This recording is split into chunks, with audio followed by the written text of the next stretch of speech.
I think about what it would have been like if Spencer and I walked the same halls. If you were to come up to Taylor in high school and me in high school and say, this is the type of person that you're going to marry, and this is what they're like right now, I think we both would have laughed. I would have scoffed at you and handed you one of my purity books and been like, no way, I wouldn't marry, that type of person. And I think Taylor would have looked at me and no, I'm not marrying some goody two-shoes, who was homeschooled through the 8th grade. I did grow up in a Christian household. My understanding was that you're going to hell and here's a free ticket to heaven. And then when I hit middle school, it's kind of around that age where your mind kind of awakens to the world and you start asking questions like, what is good? What is bad? What is love? And I just started kind of giving myself over to these desires I had in my heart. And so eventually I stopped going to church. I started hanging out with people who were doing things that my whole life I was told you don't do that, and just trying to find happiness in those things because I had just determined that God was distant and he doesn't understand, and I just kind of walked away from him. Honestly, growing up in a Christian home, I think became self-righteous. I didn't have any crazy major sins in my life that often I think you hear the testimonies of at church. By the time I got to college, I thought, you know what, I'm a pretty good Christian. I was working at a camp and I was walking up to lead a Bible study, and this thought came into my head of, do I really believe this? And it scared me. I'd never doubted in that way before. And I would just go to my dorm room and just cry. And I would be at church and I would just cry because I just felt like God was so distant from me. I remember this moment. I looked at my roommate and I had just been feeling so downcast. And I looked at him and I was like, I'll just tell you, man. I was like, if I make it to heaven, it's not going to be because of me.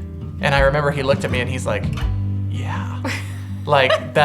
That's how it works. And I remember at that moment, I was like, oh, that's so true. And I really do need Jesus' blood to be shed for me. The Lord was leading me to this place where I really sensed that he was all that I needed. I would go to bed at night and I would just think, what am I doing?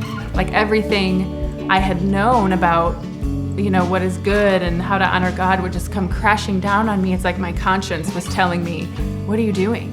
I was suicidal and I was about to end my life, and the Lord just stepped in. He just saved me, and it wasn't audible, but it was like God was saying, I know you and I have a plan for you and I love you. And in that moment, I just was like, God is real. And after that moment, I just knew from my upbringing that to talk to God and to get to know him is reading his word. And so I went in my old church Bibles that was highlighted and had Jesus is my homeboy all over it.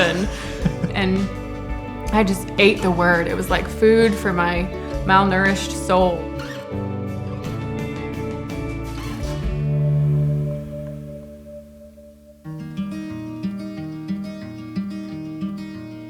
Yeah, so we started spending time together, and honestly, we just really, I think, resonated with each other's commitment to the Lord. We also were just both man, we don't want to play the dating kind of game where you just kind of are super duper casual. We're just we want to get to know each other, but we really want to see if this is what the Lord would have for us. As we were getting more serious, we were the Lord's bringing us together, and wow, what is he doing? The Lord is writing everybody's story, and he has purposes for it. Even though we both have really different pasts, very different stories of how we came to know Christ, what Jesus has done to save us is the same. He has convicted us of our sin and shown us who we are before him. He has shown us our great need for him to die in our place and to raise from the dead in our place, and that we have to trust in him alone.